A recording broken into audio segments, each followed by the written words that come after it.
গল্পকথন by Kallol channel আপনারা শুনছেন সৈয়দ মুস্তফা সিরাজের লেখা কামনার সুখ দুঃখ। আজ নবম এবং শেষ পর্ব। কয়েক মুহূর্ত ইতস্তত করল রাহুল। পেছনে ঘুরে দেখল সে জ্যোৎস্নার মাঠে কাটা গাছের মতো শানু পড়ে আছে নিষ্পন্দ। হঠাৎ রাগে দুঃখে জ্বালায় অস্থির হয়ে পড়ল সে। মনে হল শানু নয়, নিজেই পড়ে আছে রাহুল। আর সামনের কেয়া ঝোপের কাছে গিয়ে লোকটার দিকে রিভলভার তাক করল সে। ট্রিগার টিপল। এ কি, আজ ভোরে গুলি ছুঁড়েছিল অরুণের ঘরের জানালা দিয়ে, অথচ এখন কোনো শব্দ হল না। ট্রিগারটা নড়ল না একটুও। আঙুলের চাপে গুলির কেসটা সরিয়ে ফের ট্রিগারে চাপ দিল। কোনো শব্দই হল না। ক্রমান্বয়ে 6টি কেসই ঘোরাল, ট্রিগার নড়ল না। দরদর করে ঘামতে থাকল সে। কাল রাতের মতো এও কি তবে স্বপ্ন দেখছে? কাঁপতে কাঁপতে রাহুল দেশলাই জ্বালাল। দূরে লোকটা অদৃশ্য হয়ে যাচ্ছে জ্যোৎস্নার গভীরে। দেখল ট্রিগার ভাঙা, নিচের দিকটা থ্যাতলানো। কে তার অজান্তে অস্ত্রটা বরবাদ করে রেখেছে? কে? না, শানুও না। এই কাজ যার, সেই তার প্রকৃত প্রতিদ্বন্দ্বী, জঘন্য শত্রু। ময়নাচকে সারাক্ষণ সে অদৃশ্য থেকে অনুসরণ করেছে, আর শক্তিকে গোপনে থেকে অবশ করে দিয়েছে। তার সব হননেচ্ছাকে তিলে তিলে বিনষ্ট করে ফেলেছে, শেষে নিরস্ত্র করে ফেলেছে পুরোপুরি। হ্যাঁ, তার নাম শিলা। আহ শিলা, তুমি জানো না তুমি কি করেছ? রাগে দুঃখে মাথার চুল খামচে ধরল সে। অকেজো রিভলভারটা ছুঁড়ে ফেলে দিল, তারপর ঘুরে দাঁড়াল। শানুর রিভলভারটা এখনো পড়ে রয়েছে তার লাশের কাছে। এদিক ওদিক তাকিয়ে সে আড়ষ্ট পায়ে এগিয়ে গেল। উপুড় হয়ে পড়ে আছে শানু চ্যাটার্জির নিষ্পন্দ দেহটা। জ্যোৎস্নার রাত্রে নির্জন মাঠে একটা দুঃস্বপ্নের বিভীষিকা। রাহুল চঞ্চল হয়ে উঠল। তাকে এক্ষুনি এখান থেকে পালাতে হবে। যে লোকটা একে খুন করে পালিয়ে গেল, তার ফাঁদের মুখে সে এখন রীতিমতো বিপন্ন। শানুর শক্তিমান রিভলভারটা দ্রুত কুড়িয়ে নিল রাহুল। তার চোয়াল শক্ত হয়ে গেল। নিরুচ্চার একটি প্রতিজ্ঞার কঠিনতা তাকে গ্রাস করল সঙ্গে সঙ্গে। রাহুল চলতে চলতে দেখল নেশা কেটে গেছে, পা চলছে না আর। হাইওয়ে ডিঙ্গিয়ে ওদিকে মাঠে সে চলার গতি বাড়িয়ে দিল ক্রমশ। অরুণের ইট খোলায় পৌঁছে মাথা ঠান্ডা করে নিল সে। অরুণের আদরের কুকুরটা একবার ডেকেই চুপ করে গেল। বাইরের ঘরের দরজা খোলা। অরুণ একা বসে কি লিখছে নিবিষ্ট মনে। রাহুলের পায়ের শব্দে ঘুরে বলল, কোথায় গিয়েছিলে? কখন থেকে তোমার অপেক্ষা করছি। শিলার কাছে শুনে খুব উদ্বিগ্ন হয়ে পড়েছিলুম। শানুটা তো একটা জানোয়ার, তার পাল্লায় পড়লে তো। রাহুল বসে পড়েছিল। বাধা দিয়ে শান্তভাবে বলল, আচ্ছা অরুণদা, শানুর সঙ্গে তার দাদা নীরেন চ্যাটার্জির সম্পর্ক কেমন? অরুণ বলল, কেন, শানু কিছু বলেছিল বুঝি? রাহুল বলল, আমার কথার জবাব দাও আগে। অরুণ একটু ভেবে নিয়ে বলল, বাইরে বাইরে সম্পর্ক তো ভালোই। নীরেনবাবু তো তার জোরেই এখানে রাজত্ব করেন, কিন্তু আমার ধারণা ভেতরে ওদের পারিবারিক কিসব ভজঘট আছে। শানু প্রায়ই আমাকে বলে যে নীরেনবাবু তাকে বঞ্চিত করতে চায়, বিশেষ করে নীরেনবাবুর বউ নাকি এ ব্যাপারে খুব উৎসাহী। রাহুল বলল, অরুণদা, শানুকে তোমাদের নীরেনবাবু খুন করেছে। অরুণ চমকে উঠল। ফ্যাল ফ্যাল করে কয়েক মুহূর্ত তাকিয়ে থেকে বলল, যা। হ্যাঁ, এইমাত্র শানুকে সে খুন করে পালিয়েছে। রাহুল বিকৃত মুখে বলতে থাকল, শানু আমাকে নিয়ে মাঠে গিয়েছিল। আমার চোখের সামনে তাকে তার দাদা গুলি করে পালালো। আমি কিচ্ছু করতে পারলুম না। আমার রিভলভারটা কে অকেজো করে রেখেছে জানতাম না। অরুণদা, আমি সত্যি পাগল হয়ে যাব। অরুণ হন্তদন্ত হয়ে বলল, বলো কি, সর্বনাশ! রাহুল, নীরেনবাবুর পক্ষে অসম্ভব কাজ কিছু নেই জানি, কিন্তু আশ্চর্য, এই যে অবিশ্বাস্য কাণ্ড। রাহুল বলল, শানুর লাশটা এখনো পড়ে আছে মাঠে। একটা কিছু করা দরকার অরুণদা। হয়তো নীরেন চ্যাটার্জি আমাকেই এতক্ষণে খুনি সাজিয়ে ফেলেছে, কারণ আমার সঙ্গে শানুকে সন্ধ্যায় অনেকেই যেতে দেখেছে। অরুণ গুম হয়ে রইল কিছুক্ষণ, তারপর বলল, ঠিকই বলেছ, একটা কিছু করা দরকার। তারপর অরুণ উঠে দাঁড়াল। আমার মনে হয় এক্ষুনি থানায় খবর দেওয়া দরকার। ওদের সব খুলে বলাই ভালো। তুমি তো মূল সাক্ষী। একটু দেরি হলেই সব উল্টে যাবে। চলো, এক্ষুনি দুজন বেরিয়ে পড়ি। রাহুল বলল, হয়তো আমাদের আগেই নীরেন চ্যাটার্জি থানায় চলে গেছে, আমাকে খুনি বানিয়ে ফেলেছে। অরুণ বলল, তবু দেখা যাক। ওঠো। শিলা পর্দা তুলে ঢুকল, বলল, না, ওকে নিয়ে যেও না দাদা, তুমি একা যাও। অরুণ অবাক হয়ে বলল, তুই কেমন করে জানলি শিলা? আমি ও ঘর থেকে সব শুনছিলুম, তুমি বরং একা গিয়ে খবর নাও। অরুণ উদ্বিগ্ন মুখে বেরিয়ে গেল। শিলা রাহুলের সামনে এসে বলল, শানু তোমাকে ডেকে নিয়ে গিয়েছিল রাহুলদা? রাহুল মুখ নামিয়ে বসেছিল। বলল, তার আগে বলো তো শিলা, কেন তুমি আমার রিভলভারটা ভেঙেছ? শিলা ওর কাঁধে হাত রেখে বলল, তার জন্যে কি তুমি রাগ করেছ আমার উপর? রাহুল মুখ তুলে বলল, তুমি জানো না শিলা কি করেছ। শিলা একটু হাসল। নিজের শক্তিটাই বড় শক্তি রাহুলদা। এতদিন মনে হতো অস্ত্রশস্ত্র না থাকলে এই যুগে বাঁচা যায় না। এখন বুঝতে পারি আসল শক্তি অন্য জায়গায় থাকে, মানুষের মনে। যাগে, ও নিয়ে ভেব না। রাহুল হাসল। না, ভাবিনি, কারণ আমি আরেকটা রিভলভার পেয়ে গেছি, শানুরটা। এই লাইনের নিয়মই এই শিলা। শিলা চমকে উঠল। কেন তুমি ওর রিভলভার নিলে? এক্ষুনি ফেলে দিয়ে এসো। তোমার ঘেন্না করল না একটু? ছি। রাহুল রিভলভারটা বের করে চুমু খেয়ে বলল, কে জানে, শানুকে আমি ঘেন্না করতুম না ভালোবাসতুম। হয়তো ভালোই বাসতুম, তা না হলে মাঠে আজ ডেকে নিয়ে ও যখন আমায় ডুয়েল লড়তে বলল, কেন ওর ডাকে সাড়া দিতে পারছিলাম না? টের পাচ্ছিলুম ময়নাচকে আমার সেই একমাত্র ভীষণ প্রতিদ্বন্দ্বী। তবু আমার হাত উঠছিল না।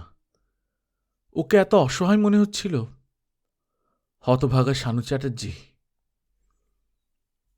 শিলা অস্ফুট কণ্ঠে বলল, শানু তোমাকে ডুয়েল লড়তে ডেকেছিল কেন?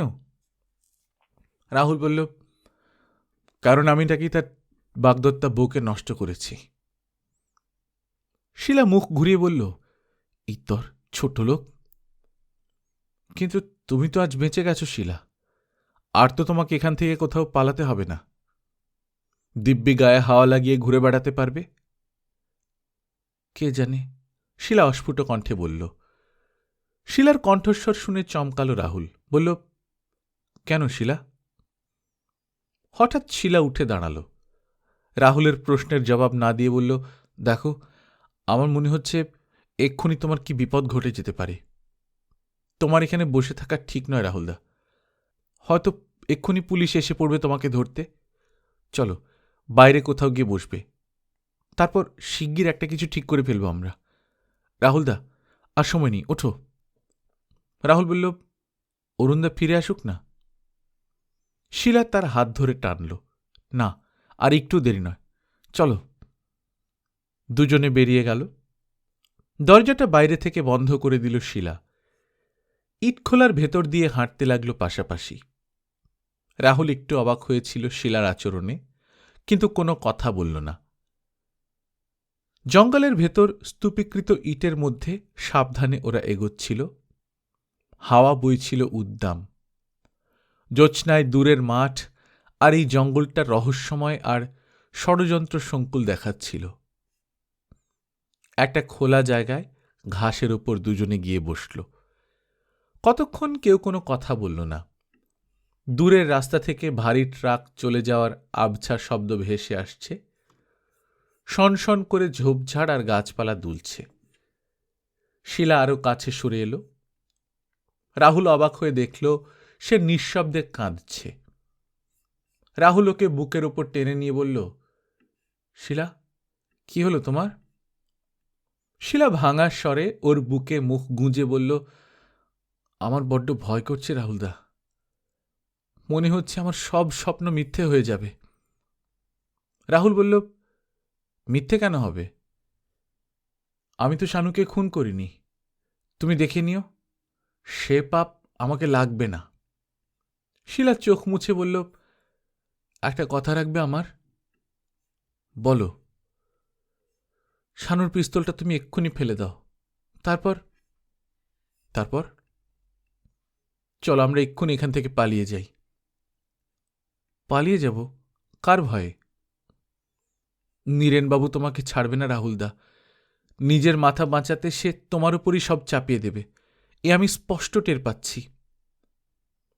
রাহুল একটু ভেবে বলল, হয়তো তাই, কিন্তু তা যদি হয় তাহলে পালিয়ে গিয়েই বা কেমন করে বাঁচব? পুলিশ আমাকে খুঁজে বের করবেই। তার চেয়ে এটার মুখোমুখি দাঁড়ানো ভালো। শিলা ব্যাকুলভাবে বলে উঠল, না না, চলো কোথাও পালিয়ে যাই আমরা, অনেক দূরে, যেখানে আমাদের কেউ চিনবে না। রাহুল দীর্ঘশ্বাস ফেলল, তারপর বলল, যেতে পারতুম, কিন্তু আমার রক্তে কি যেন আছে শিলা। মনে হচ্ছে শানু মরে গিয়ে ফের আরেক দফা হারের মুখে ঠেলে দিয়েছে আমাকে। তাছাড়া যে জন্য এসেছিলুম তা তো চুকিয়ে ফেলতে পারিনি এখনো। নীরেন চ্যাটার্জি এখনো বেঁচে আছে। না শিলা, আমার কাজ শেষ হয়নি। সে হঠাৎ উঠে দাঁড়াল। শিলা, তুমি অপেক্ষা করো, এখান থেকে চলে আমরা যাবই, কিন্তু তার আগে শেষ কাজটা চুকিয়ে নিতে দাও। শিলা তার হাত ধরে টানল, চেঁচিয়ে উঠল, না না রাহুলদা, তুমি যেও না, আমার কথা শোনো রাহুলদা। রাহুল হন হন করে চলে গেল। তাকে একটা ভয়ঙ্কর রক্তলিপ্সু বাঘের মতো দেখালো সেই নির্জন জ্যোৎস্না রাতে। গাছপালার আড়ালে সে লাফাতে লাফাতে চলে যাচ্ছে চরম শিকারের দিকে। শিলা ঘাসের উপর স্তব্ধ হয়ে বসে থাকল। এই এক দুঃস্বপ্নের রাত যেন। রাহুল যে তার কথা রাখল না, সেই দুঃখ শিলাকে ক্রমশ নিঃসাড় করে ফেলছিল। কতক্ষণ পর সে উঠে দাঁড়াল, আস্তে আস্তে ফিরে এলো ঘরে। করুণা তার পায়ের শব্দে ধুড়মুড় করে উঠে বসল। শিলাকে দেখে সে চাপা গলায় বলল, কি হয়েছে রে শিলু? কোথায় গিয়েছিলি তোরা? তখন থেকে কি সব হচ্ছে একটু বুঝতে পারছি নে। শিলা আর নিজেকে থামিয়ে রাখতে পারল না, তার কাছে গিয়ে হু হু করে কেঁদে ফেলল। করুণা অবাক। শানুদের বাড়ির উত্তরে বাগানটার ভেতরে ঢুকে পড়েছিল রাহুল। বাগানের পর সেই পুকুর, পুকুরের পার ধরে বারান্দা ও চত্বরওয়ালা ঘাটের কাছে পৌঁছল সে। নির্জনতা থমথম করছে চারদিকে। এই চত্বরে বসে একদিন শানুর সঙ্গে গল্প করেছিল সে। চত্বরের শেষে দেয়ালে দরজার মাথায় টিমটিমে বাল্ব জ্বলছে। কেমন করে বাড়িতে ঢুকবে ভেবে পেল না সে। নীরেন চ্যাটার্জি বা কোথায় আছে এখন তাও তার জানা নেই, কিন্তু সে আজ মরিয়া, রক্ত চঞ্চল হয়েছে খুনের নেশায়। তার সামনে এতটুকু বাঁধা সে আর সইতে রাজি নয়। যদি এখন শিলাও তাকে আটকাতে আসে, সে তাকে গুলি করতে দ্বিধা করবে না। একটা খড় ক্রোধের ঝড় তার মাথার ভেতর বইতে শুরু করেছে। না, এদিক থেকে বাড়ি ঢোকা যাবে না। প্রথমে দরকার কোথায় নীরেন আছে সেই খবরটা জানা। মাথা ঠান্ডা রাখতে হবে, তা না হলে অনর্থ বিপদে পড়ে যাবে। উদ্দেশ্য মোটেও সিদ্ধ হবে না। ডাইনে ঘুরে বাড়ির এক প্রান্ত ধরে চলতে থাকল সে। এদিকটা ফুল বাগিচা, অজস্র দেশি বিদেশি ফুলের গাছ আর ঝোপঝাড় রয়েছে। শিকারী প্রাণীর মতো সাবধানে এগোচ্ছিল সে। সামনের দিকে লনের কাছে যেখানে গাড়ি বারান্দা, তার পেছনে একটা প্রকাণ্ড বোগানভিলিয়ার ঝাড় রয়েছে। পা টিপে টিপে তার ভেতর গিয়ে ঢুকল সে।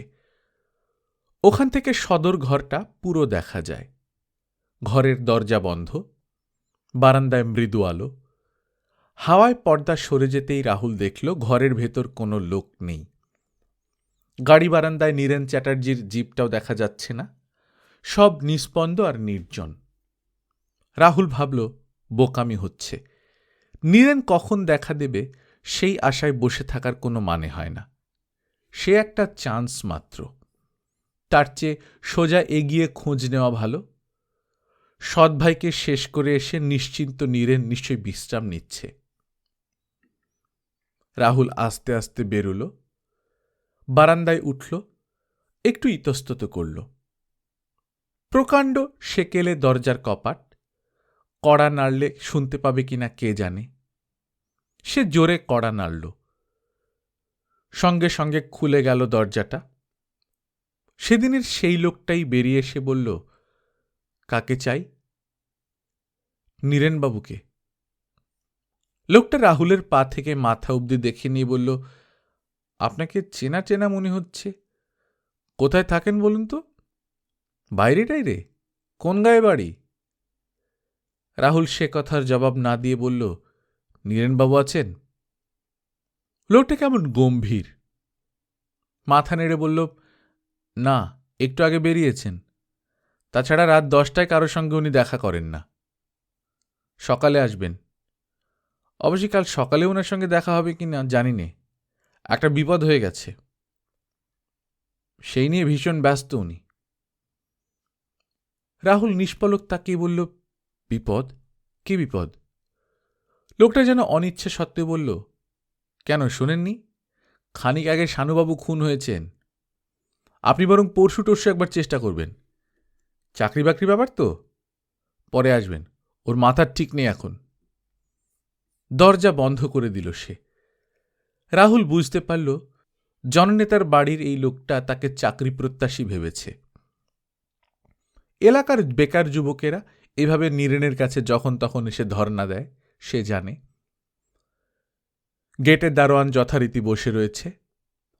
গেটটা সামান্য খোলা রয়েছে। রাহুল বেরিয়ে গেলেও সে গা করল না। এটাই রেওয়াজ এই বাড়িতে। দারোয়ানও সেটা জানে। তাই কে ঢুকল বা বেরোলো এবং কে না ঢুকেও বেরোলো তার মতো দারোয়ানের তাতে কোনো মাথা ব্যথা নেই। এত রাতে হাইওয়েতে নির্জনতা ছমছম করছে। বাজারের দিকেও লোকজন কদাচিৎ চোখে পড়ছে। ব্যর্থতার ক্ষোভে রাহুল কিছুক্ষণ আচ্ছন্ন হয়ে হাঁটল। এই কাজে সময়ের দরকার হবে কিছুটা, সে বুঝতে পারছিল। এখন নীরেন চ্যাটার্জিকে খুঁজে বের করা সম্ভব নয়। হয়তো এতক্ষণ পুলিশের সঙ্গে সেই মাঠে শানুর লাশের কাছে হাজির হয়েছে সে। হঠাৎ চমকে উঠল রাহুল। কিন্তু শানুকে যে খুন করল সে কি সত্যি নীরেন চ্যাটার্জি? স্পষ্ট তো রাহুল দেখেনি। এ তার নিতান্ত অনুমান, একটা ধারণা আরোপ করা মাত্র। সেই আততায়ী নীরেন না হতেও তো পারে। না হতেও পারে। তবে কে? শানুকে খুন করার উদ্দেশ্য কি তার? এমন তো হতে পারে যে শানুর আরও কোনো ভীষণ শত্রু ছিল। অনেক ব্যাপার ছিল শানুর জীবনে যা রাহুল আজও জানে না বা জানা সম্ভব নয়। রাহুল কতদিনই বা এখানে এসেছে, কতটুকু জানে শানুর? হয়তো কেউ তককে তককে ছিল, আজ সুযোগ পেয়ে শানুকে খুন করে বসল।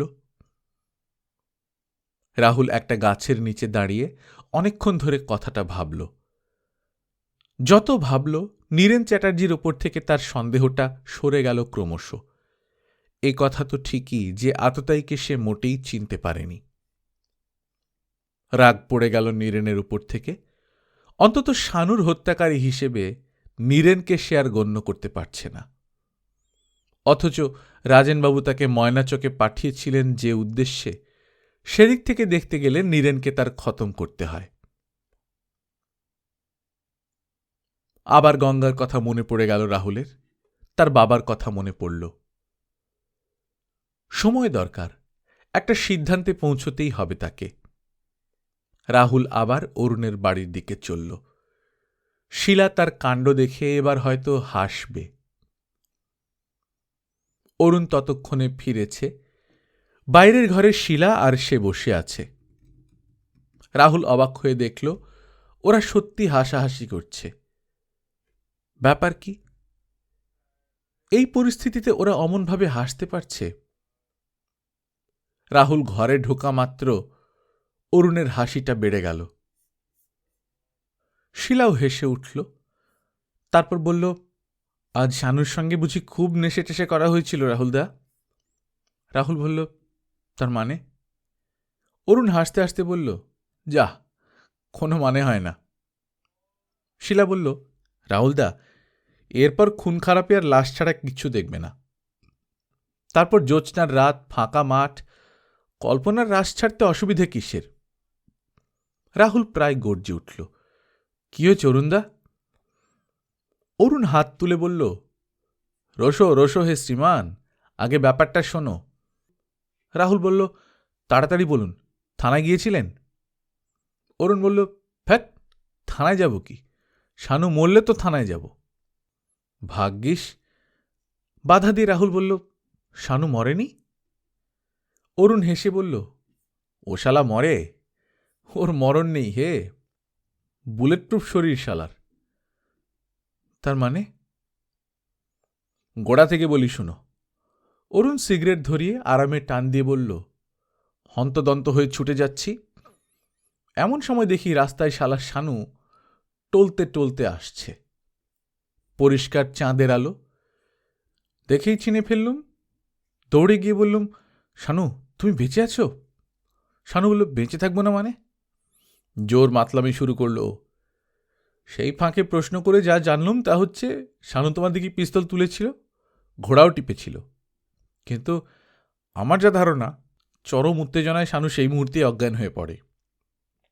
আমি ভাবছি ভাগ্যিস গুলিটা তোমার লাগেনি। তারপর জ্ঞান হলে সে উঠে দেখে একা পড়ে আছে। শানু বলল, নির্ঘাত আমার রিভলভারটা নিয়ে পালিয়েছে রাহুল। শিলা রাহুলের দিকে চোখ টিপল। রাহুল বলল, কিন্তু আমি যে আরেকজনকে দেখেছিলুম, সে ওর দিকে তাক করে দাঁড়িয়েছিল, তারপর দৌড়ে পালিয়ে গেল। অরুণ বলল, ভুল দেখেছ হে। না, লোক একজন দেখেছ সেটা ভুল নয়, কিন্তু সে বেচারা নিরীহ ভীতু টাইপের লোক। তার সঙ্গে একটু পরেই দেখা হলো। তিনি হচ্ছেন আমাদের পাঠশালার পণ্ডিত মশাই চারু চক্রবর্তী। বেচারা পায়খানা করতে গিয়েছিলেন ওখানটায়, ওটা তার প্রতি রাতের অভ্যেস। হঠাৎ গিয়ে পড়ে তোমাদের রণংদেহী মূর্তি দেখে উনি থ। যেই শানুর পিস্তল থেকে গুলির আওয়াজ হলো, অমনি উনি কাঁচা খোলা অবস্থায় ভোঁ দৌড়। সবই আকস্মিক যোগাযোগ। রাহুল বলল, কিন্তু আমি যে। ফ্যাট ফ্যাট, সব তুমি নেশার ঘরে দেখে ইচ্ছে মতো ভেবে নিয়েছ। আমি শুধু ভাবছি, একবার শানুকে এক পরীক্ষা করে দেখলে না, সঙ্গে সঙ্গে তুমিও দৌড় লাগালে। এত বোকার ভীতু তো তুমি ছিলে না ভাই রাহুল। অরুণ হাসতে লাগল। শিলা বলল, খবরদার রাহুলদা, কক্ষণ আর ওইসব ছাইপাশ গিলবে না, কিন্তু তোমার সঙ্গে আড়ি হয়ে যাবে। রাহুল গুম হয়ে বসে রইল। অরুণ বলল, মাতালটাকে তো ঠেলে ঠুলে বাড়িতে পাঠালুম। না, পাঠিয়ে নয়, একেবারে নিজে গিয়ে ঢুকিয়ে দিয়ে এলুম গেটের মধ্যে। সেখানে ভজহরিবাবুর সঙ্গে দেখা। সে তো শানুকে দেখে হাঁ, কারণ ইতিমধ্যেই চারু পণ্ডিত মশাই দৌড়ে এসে খবর দিয়ে গেছেন শানুকে মাঠে কে এইমাত্র খুন করে ফেলেছে। চারুবাবুও তোমার মতো ভুল দেখেছিলেন তো। তিনি ভেবেছিলেন তুমি বুঝি শানুকে খুন করলে। অবশ্য উনি তোমাকে চিনতে পারেননি, দিনে হলেও চিনতে পারতেন না অবশ্য। যাই হোক, খবর শুনে নীরেনবাবুরা দৌড়ে মাঠে গিয়ে হাজির, কিন্তু শানুর লাশ তারা পেলেন না। হন্তদন্ত হয়ে সব ফিরেছেন, নীরেনবাবু, পণ্ডিত মশাই আর সব পাড়ার লোকজন। আমি শানুর বাড়ি থেকে বেরিয়ে পথে এসে ওদের সঙ্গে দেখা। সব বললুম, তখন হাসির ধুম পড়ে গেল। পণ্ডিত মশাইয়ের কাঁপুনি থামল। বাপরে! একটু থেমে অরুণ বলল, অবশ্যই শানুর সঙ্গে তুমিই মাঠে ছিলে তা আমি বলিনি। যাগে, শোনো, শানুর সঙ্গে আর মিশো না, ওকে কিচ্ছু বিশ্বাস নেই। আর এক কাজ করো, কদিন বেরিও না কোথাও, খাও দাও, ঘুমাও, নয়তো আমার সঙ্গে ইটখোলায় আড্ডা দাও। শিলু, খেতে দে রে, খিদে পেয়েছে। অরুণ উঠে চলে গেল। শিলা একটু পরে উঠল। রাহুল লক্ষ্য করল তার মুখটা কেমন গম্ভীর দেখাচ্ছে। শানু বেঁচে আছে বলে? শেষ রাতে ঘুম ভেঙে গেল রাহুলের। জানলাগুলো খোলা থাকায় বাইরের জ্যোৎস্না থেকে সামান্য আলোর আভাস ঘরের ভেতরে। রাহুল দেখল শিলা তার পাশে বসে তাকে ঠেলছে। রাহুল চাপা গলায় বলল, কি ব্যাপার? শিলা মুখ নামিয়ে বলল, চলো বেরোই, রাত শেষ হয়ে এলো যে। কয়েক মুহূর্ত চুপ করে থেকে রাহুল বলল, কোথায়? বারে, কি কথা ছিল আমাদের? আমি তৈরি, আর দেরি করো না, ওঠো। সব মনে পড়ে গেল রাহুলের। হ্যাঁ, শিলার সঙ্গে আজ ময়নাচক ছেড়ে তার চলে যাবার কথা আছে। শানু মরেনি, ওর মৃত্যু নেই। ও বেঁচে থাকতে শিলাকে নিয়ে সে সুখে থাকতে পারবে না এখানে। রাহুল সাবধানে উঠে বসল, তারপর বলল, আচ্ছা শিলা, যদি আমরা অরুণদাকে বলে যাই, তার নিশ্চয়ই কোনো আপত্তি হবে না? পাগল! শিলা ফিসফিস করে উঠল, দাদা যে বিপদে পড়ে যাবে শানুর হাতে। দাদা কখনো যেতে দেবে না আমাকে। কিন্তু অরুণদা যে সত্যি বিপদে পড়ে যাবেন, তাতে আমার কি? মুহূর্তে শিলাকে কেমন স্বার্থপর মনে হল রাহুলের। সে চলে গেলে অরুণ নির্ঘাত শানুর খপ্পরে পড়ে যাবে। শানু হয়তো ভাববে অরুণই এদের সরিয়ে দিয়েছে। রাহুল খুব দ্বিধায় পড়ে গেল। তাকে চুপ দেখে শিলা বলল, তাহলে তুমি থাকো, আমি যাই। রাহুল কি বলবে ভেবে পাচ্ছিল না।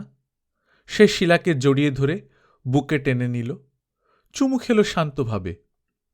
শিলা বাধা দিল না। কিছুক্ষণ আচ্ছন্নের মতো পড়ে রইল দুজনে।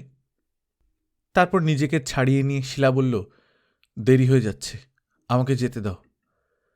রাহুল শুধু বলল, কেন যাবে? দাদাকে তুমি এখনো চেনো না, ওকে আর আমি বিশ্বাস করতে পারছি না। গতিক বুঝলে দাদা শানুর ঘাড়ে আমাকে ঝুলিয়ে দিতে একটুও দ্বিধা করবে না। রাহুল ভাবছিল সেটা মিথ্যে নয়। অরুণ খুবই দুর্বল চেতা, ভীতু লোক, তার পক্ষে সেটা সম্ভব। কিন্তু এমনি করে চোরের মতো পালিয়ে যাবে তাই বলে? শিলা উঠে দাঁড়াল। রাহুল দেখল সে একেবারে তৈরি। মেঝে থেকে একটা সুটকেস তুলে নিচ্ছে শিলা। রাহুল এবার উঠল, দেয়ালের হুক থেকে ব্যাগটা তুলে নিল। বালিশের নিচ থেকে শানুর রিভলভারটাও নিল, পকেটে রাখল। বাবার বাক্সগুলো নেওয়া যাবে না, থাক, কি হবে। সাবধানে শিলা বাইরের দরজাটা খুলল। প্রথমে সেই বেরোল। বাইরের জ্যোৎস্না ভোরের আলোয় ফিকে হয়ে গেছে। ধূসর অন্যরকম আলোয় পৃথিবী এখন স্পষ্টতর। কাককোকিল ডাকতে শুরু করছে চারপাশে। রাতের উদ্দাম হাওয়াটা থেমে গেছে। হঠাৎ অস্ফুট শব্দ করে পিছিয়ে এলো শিলা। ঢিবির নিচে থেকে একটা বিশাল শরীর টলতে টলতে উঠে আসছে সামনে। লাল চোখ, বিশৃঙ্খল শার্টের নিচেটা প্যান্টের উপর খানিকটা বেরিয়ে পড়েছে, বোতাম খোলা, খালি পা, উস্কো খুস্কো ঝাঁকড়া চুল। অসম্ভব একটা মানুষ। কয়েক মুহূর্ত তাকে যেন চিনতেই পারছিল না শিলা। রাহুল স্থির হয়ে দাঁড়িয়ে পড়েছিল। শানু চ্যাটার্জি পাগলের মতো হেসে উঠল হা হা করে। রাহুল আর এক মুহূর্ত ইতস্তত করল না। পকেট থেকে রিভলভারটা ক্ষিপ্র হাতে বের করল, তারপর ট্রিগারের চাপ দিল। একবার, দুবার, তিনবার। শানু চ্যাটার্জি গড়াতে গড়াতে ঢিবির নিচে ইটের পাঁজার ওপর গিয়ে স্থির হল। এতক্ষণে সেই ডুয়েলটা একতরফা সমাপ্ত হল। এবার সত্যি সত্যি মারা পড়ল হতভাগ্য শানু চ্যাটার্জি। তার হাতের টিপে রাতের প্রথম দিকে অব্যর্থ হলে রাহুলই মরে যেত। হয়তো এরই নাম ভাগ্য। রাহুল শিলার হাত ধরে টানল। শিলা পুতুলের মতো পা বাড়াল। প্রচণ্ড নির্ঘোষে অরুণের ঘুম ভাঙল কিনা টের পাবার আগেই ওরা হাঁটতে শুরু করেছে। দ্রুত হেঁটে চলল দুজনে। হাইওয়েতে পৌঁছে দুজনে পরস্পরের দিকে তাকালো, তারপর হাঁটতে থাকল। পেছনে একটা ট্রাক আসছে। রাস্তার একপাশে দাঁড়িয়ে হাত তুলতেই সেটা থেমে গেল। ট্রাকগুলো এমনি করে বাড়তি পয়সা কামাতে অভ্যস্ত। ড্রাইভারটা শুধু প্রশ্ন করল, কোথায় যাবেন? রাহুল একটু হেসে জবাব দিল, আপাতত রেল স্টেশন অবধি। ট্রাকটা ভোরের হাইওয়েতে প্রচণ্ড গর্জন করে ছুটে চলল। দিগন্তে তখন লাল সূর্যটা ডিমের কুসুমের মতো আকাশ ফাটিয়ে বেরিয়ে পড়েছে। স্টেশনে পৌঁছতে সেই সূর্যের রং বদলাল, হালকা রোদ্দুর ছড়ালো চারদিকে। একটা বেঞ্চে বসে ওরা চা খেতে থাকল। রাহুল একবার চাপা গলায় বলল, শিলা, ভয় করছে না তো আর? শিলা মাথা দোলালো, একটু হাসল। এবার তাহলে সামনে পড়ে আছে একটা অন্য রকম জীবন। তার কথাই শিলা ভাবছিল। আপাতত বেথুয়া ডহরিতেই যাবার মতলব। তারপর হঠাৎ রাহুল বলল, শিলা, তোমার সিঁথিটা শূন্য থাকা আর উচিত নয়। কে কি ভেবে বসবে? বসো, আসছি। শিলা পরিচ্ছন্ন হেসে বলল, বেশ তো, তা নিয়ে আসো না সিঁদুর। কিন্তু এখন পাবে কোথায় শুনি? ওপাশে সব দোকান রয়েছে, দেখি, বলে রাহুল উঠে গেল। ট্রেনের এখনো সামান্য কিছু দেরি আছে। একটু উৎকণ্ঠা অবশ্য রয়েই গেছে। যত তাড়াতাড়ি ট্রেনটা আসে তত মঙ্গল। শিলার মনে শুধু সেই আসন্ন ট্রেনের চাকার শব্দ, দূর থেকে কাছে প্রতিধ্বনিময়। একটা আপ কিংবা ডাউন যে কোনো ট্রেনের জন্যে শিলা এখন জীবন বিকিয়ে দিতেও রাজি। সেই ক্রমাগত ট্রেনের সঙ্গীতময় ধ্বনিপুঞ্জ তার কানে স্পষ্টতর হচ্ছে। শিলা চায়ের ভাঁড়টা ফেলে দিয়ে পাশের ছোট্ট বাজারটার দিকে তাকালো। সবে দোকানপাট খুলতে শুরু করেছে। রিকশার জটলা বাড়ছে। সকালের ট্রেনের যাত্রীরা ভিড় জমাচ্ছে একটি দুটি করে। খুব বড় স্টেশন নয়, কিন্তু এখনো রাহুল ফিরছে না কেন? রাস্তায় গিয়ে সে খুঁজল রাহুলকে। তারপর চমকে উঠল, ও কি, রাহুল ওদিকে কোথায় যাচ্ছে? ছোট বাজারের পরে বিশাল একটা মাঠের শুরু। সেই মাঠের দিকে চষা জমির ওপর দ্রুত হেঁটে চলেছে রাহুল। কয়েক মুহূর্তের জন্যে সারা শরীর অবশয়ে পড়েছিল শিলার। জিভ ব্লটিং পেপারের মতো খসখসে হয়ে গেল। তারপর নিজেকে সামলে নিল সে। ঠোঁটে দাঁত কামড়ে নিষ্পলক তাকিয়ে দেখতে লাগল রাহুল চলে যাচ্ছে। ভণ্ড, মিথ্যুক, প্রতারক কোথাকার! সিঁদুর কেনার ছল করে তুমি পালিয়ে গেলে। শুকনো চোখ ফেটে জল এলো। একবার ইচ্ছে হলো দৌড়ে গিয়ে ওকে ধরে ফেলে, সামনাসামনি দাঁড়িয়ে কিছু বলে, কিন্তু পরক্ষণেই জানল ওকে আর ধরা যাবে না। নির্জন প্রসারিত শূন্য মাঠের বুকে এতক্ষণে ওই মানুষটার সত্যিকারের চেহারাটা ফুটে উঠেছে। ওর নাগাল পেতে শিলার মতো মেয়েকে আরো কতবার জন্মাতে আর মরতে হবে? সিগন্যাল পড়ে গেছে ওদিকে, স্টেশনে হল্লা বেড়েছে। শিলা চঞ্চল হল। ময়না চকে আর ফিরবে না সে। অনেকদিন পরে রাহুল যেন এসে তাকে একটা মুক্তির স্বাদ দিয়ে গেছে। বেথুয়া ডহরির সেই অনেক স্মৃতিতে ভরা সংসারটা আজ শূন্য আর নির্জন হলেও মনের ভেতর হাতছানি দিচ্ছিল। একটা দুঃস্বপ্নের মতো ময়না চকের ভয়ঙ্কর জীবন থেকে সে সদ্য জেগে উঠেছে। টিকিটের কাউন্টারের দিকে আস্তে আস্তে এগিয়ে গেল শিলা। আহ, কতদিন ছেলেবেলার স্বপ্নে ভরা বেথুয়া ডহরি তার যাওয়া হয়নি। রাহুল অনেকখানি হেঁটে একবার দাঁড়াল, পেছন ফিরে স্টেশনটা দেখে নিল। শিলা দুঃখ পাবে সে জানে, কিন্তু উপায় ছিল না। ময়না চক থেকে এতখানি পথ সে মনে মনে তোলপাড় হয়েছে। শিলাকে কি সত্যি সে ভালোবাসে? শিলাকে নিয়ে জীবন কাটালে কি সুখী হবে? কিসে তার সুখ, কাকে সে ভালোবাসে তা খুঁজে পাচ্ছিল না। স্টেশনে পৌঁছবার সঙ্গে সঙ্গে তার মনে হয়েছিল কোথাও একটা গুরুতর ভুল করা হচ্ছে। তার মন বলছিল, না না, ওদিকে নয়, ওখানে নয়। তার জীবনের শেষ কথা এই পালিয়ে গিয়ে ঘর বাঁধা নয়, অন্য কিছু। তাছাড়া এখন তার সরকারি পরিচয় শুধুমাত্র খুনি। আজই ভোরে সে ময়নাচকে শানু চ্যাটার্জি নামে একটা লোককে তারই রিভলভারে গুলি করে মেরেছে। শানুর দাদা নীরেন চ্যাটার্জি প্রখ্যাত লোক, প্রভাবশালী। পুলিশ রাহুলকে রেহাই দেবে না, একসময় তাকে খুঁজে বের করবেই। তারপর কাঠগড়ায় হাজির করে দেবে বিচারকের সামনে, যাবজ্জীবন জেল কিংবা ফাঁসি হবে। তখন বেচারা শিলা আরো বেশি কষ্ট পাবে। জেল খাটা বা ফাঁসি যাওয়াদের বউ হওয়া শিলার মতো শিক্ষিতা ভদ্র মেয়ের পক্ষে ভারী অশোভন। সে তাকে হয়তো সত্যি সত্যি গভীরভাবে ভালোবেসেছিল। তার কাঁধে ওই কুষ্টি জীবনটা চাপিয়ে দেবার অধিকার রাহুলের নেই। রাহুল একটু হাসল, মনে মনে বলল, সুখে থেকো শিলা, স্বচ্ছন্দে থেকো। আমার জীবনটা আমার থাক, তোমারটা তোমার। দুটোকে নিজের নিজের ছন্দে বয়ে যেতে দাও। সে তীক্ষ্ণ দৃষ্টে শিলাকে খুঁজছিল অত দূর থেকে, দেখতে পেল না। ভেবেছিল শিলা দৌড়ে আসবে। এলে রাহুল কি করত? কি করতে তুমি রাহুল? নিজেকে প্রশ্ন করে জোরে হেসে উঠল সে। তারপর রিভলভারটা বের করে শূন্যে নাচাতে নাচাতে পা বাড়াল। দিগন্ত বিস্তৃত অসমতল মাঠের বুকে সোজা হাঁটতে থাকল। সামনের গ্রামে গিয়ে নিজের গ্রামটার পথ জিজ্ঞেস করে নিতে হবে তাকে। এখন তার সারা শরীরে শুধু গভীর তৃষ্ণা।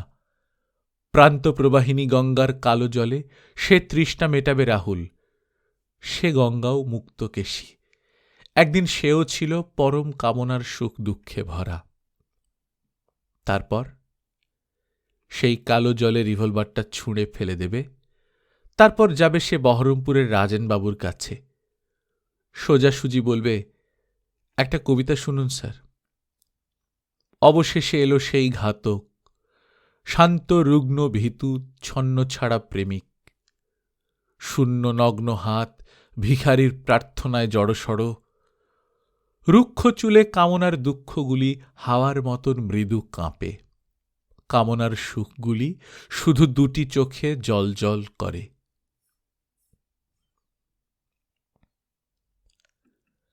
গল্পকথন বাই কল্লোল চ্যানেলে আপনারা শুনছিলেন সৈয়দ মুস্তফা সিরাজের লেখা কামনার সুখ দুঃখ। আজ 9ম পর্বের মাধ্যমে শেষ হয়ে গেল। আমরা নিয়মিত গল্প পাঠ করে শোনাচ্ছি। আপনারা যারা প্রথমবার মতো শুনছেন, কাইন্ডলি সাবস্ক্রাইব করে নেবেন। গল্প পাঠ ভালো লাগলে বন্ধুদের সঙ্গে শেয়ার করবেন। নিজে ভালো থাকবেন, আশপাশের লোকজনকে ভালো রাখবেন। টাটা।